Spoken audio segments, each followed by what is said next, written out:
بسم اللہ الرحمن الرحیم۔ السلام علیکم ورحمۃ اللہ وبرکاتہ۔ دوستو، آج کی ویڈیو بہت ہی خاص اور باریک مسئلے پر ہے۔ اس عمل میں جتنی احتیاط برتی جائے اتنی زیادہ اس کی برکات ظاہر ہوتی ہے۔ دوستو، اکثر لوگ اس میں کامیاب ہو ہی جاتے ہیں، لیکن کچھ لوگ بے احتیاطی کی وجہ سے ناکام بھی ہو جاتے ہیں، کیونکہ وہ بغیر سیکھے عمل شروع کر دیتے ہیں۔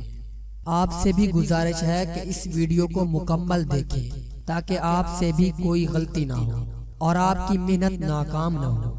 اس لیے یہ ویڈیو پوری دیکھیں تاکہ آپ کو بات پوری سمجھ میں آ جائے۔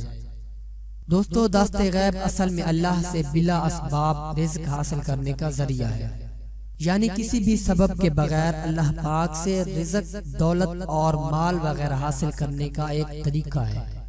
اس عمل میں اسباب کا توڑ ہے، یعنی ہر سبب سے کٹنا ہے۔ اس میں چاہے جن ہو، موکل ہو یا کوئی بھی چیز ہو، الا ملائکہ، کیونکہ اللہ پاک ملائکہ کے ذریعے یہ کام کر سکتے ہیں۔ اللہ پاک اس عمل سے آپ کی مدد نہ ہی موکل کے ذریعے کرائیں گے اور نہ ہی جنوں کے ذریعے، صرف اللہ پاک باضابطہ فرشتوں کے ذریعے کرائیں گے۔ لہٰذا اس میں بہت احتیاط کی ضرورت ہے۔ اور وہ احتیاطیں کون سی کرنی ہیں کہ ہر قسم کی پاکی رکھی جائے، چاہے ظاہری ہو، باطنی ہو، پیٹ کی ہو یا کھانے پینے کی اشیاء کی ہو، یعنی حرام کھانے سے بچا جائے۔ اور باطنی پاکی یہی ہے کہ اپنے اندر سے غلط خیالات کا نکال دینا اور اپنے آپ کو گناہوں سے بچانا۔ اور ظاہری پاکی یہی ہے کہ ہر قسم کی گندگی سے بچنا، چاہے وہ نجاست غلیظہ ہو یا نجاست خفیفہ ہو۔ ان دونوں نجاستوں سے بچنا، نجاست غلیظہ یعنی جس سے غسل واجب ہو جائے، اور نجاست خفیفہ ایسی نجاست جو صرف دھونے سے پاک ہو جاتی ہے۔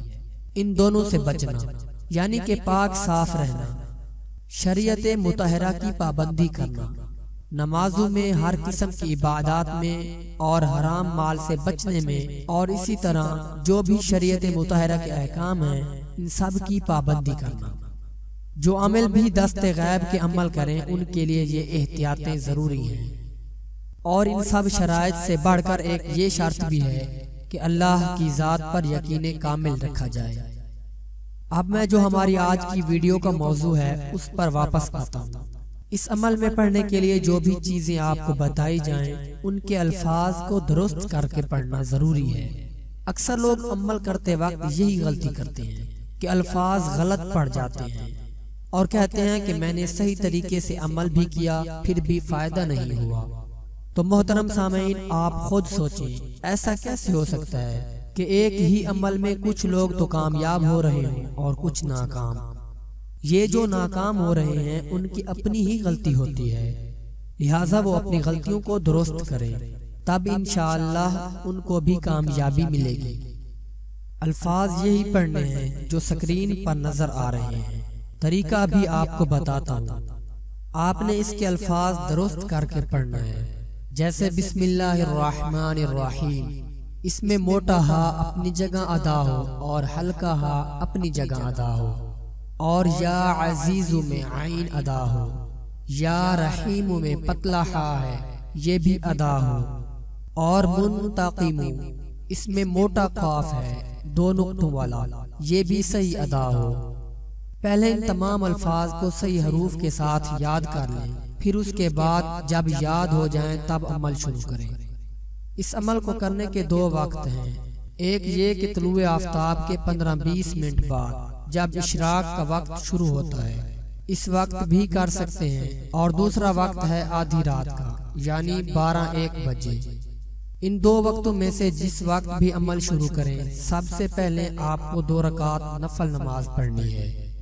پھر سب سے پہلے بسم اللہ الرحمن الرحیم 11 مرتبہ پڑھنا ہے، پھر جو درود شریف یاد ہو اسے بھی 11 بار پڑھنا ہے، پھر 1000 مرتبہ یا عزیز پڑھنا ہے۔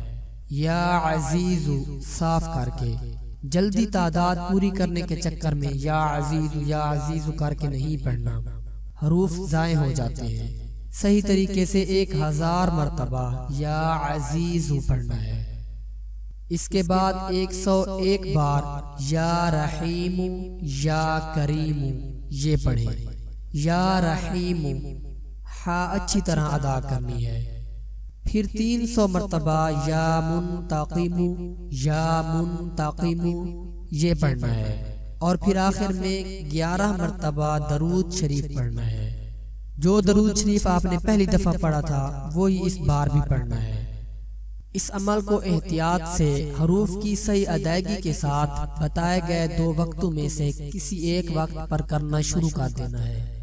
اس عمل کو شروع کرنے کا کوئی خاص دن یا کوئی خاص مہینہ نہیں، کسی بھی دن شروع کر سکتے ہیں، لیکن یہ اچھا ہوگا کہ اگر پیر کے دن یا جمعرات کے دن سے شروع کر دیں تو۔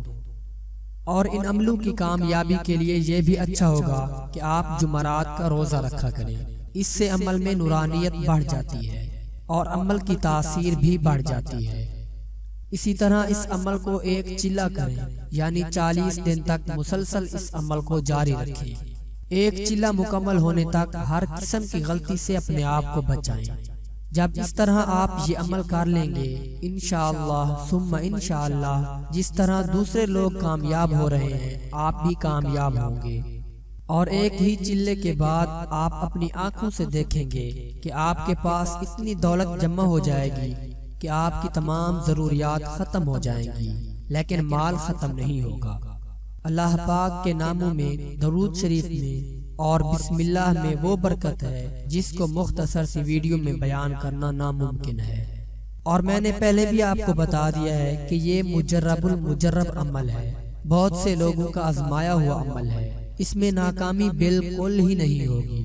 اگر کوئی اچھی طرح اصول کے ساتھ عمل کرے تو اسے ناکامی کا منہ نہیں دیکھنا پڑے گا۔ دوستو یہ عمل والی بات مکمل ہو گئی۔ اب عملیات کرنے والوں کے لیے میں 1-2 باتیں مختصر سی عرض کرنا چاہوں گا کہ اپنے آپ کو عمل کے دوران دعوتیں کھانے سے بھی بچائیں، کیونکہ پتہ نہیں ہوتا کہ مال کیسا ہے، جو بندہ دعوت کر رہا ہے وہ حلال مال ہے یا حرام ہے۔ اور کوشش یہ کریں کہ فرض نمازوں کی جماعت قضا نہ ہو، اور عورتیں بھی نماز کی پابندی کریں، وہ بھی یہ عمل کر سکتی ہیں۔ مزید اگر میں کچھ بتانا بھول گیا ہوں جن کا جاننا آپ کے لیے ضروری ہو تو آپ کمنٹ میں تصدیق کر سکتے ہیں۔ السلام علیکم ورحمۃ اللہ وبرکاتہ۔